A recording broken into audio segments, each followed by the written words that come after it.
योद्धा तोच ज्याचं शस्त्र धैर्य आहे आणि कवच म्हणजे आत्मविश्वास।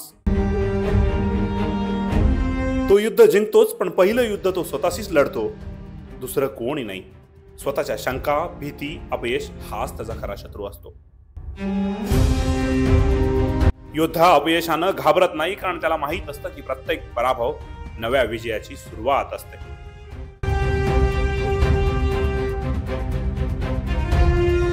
लोक काय म्हणतील हे ऐकून जे थांबतो तो योद्धा नसतो। खराखुरा योद्धा तोच जो हजार लोकांमधून उठतो आणि म्हणतो मी करणारच।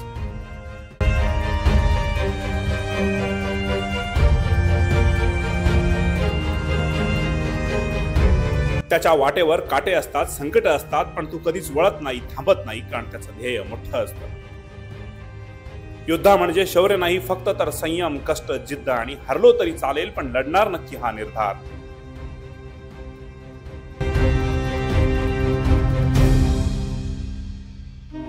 आज तुमचं आयुष्य ही एक युद्धभूमी आहे, पण लक्षात ठेवा तुम्हीही योद्धा आहात।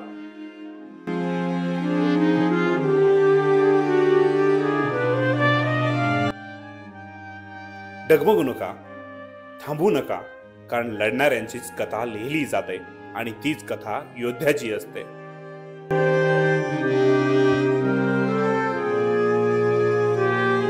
हा व्हिडिओ जर आवडला तर लाईक करा आणि सबस्क्राइब करायला विसरू नका। धन्यवाद।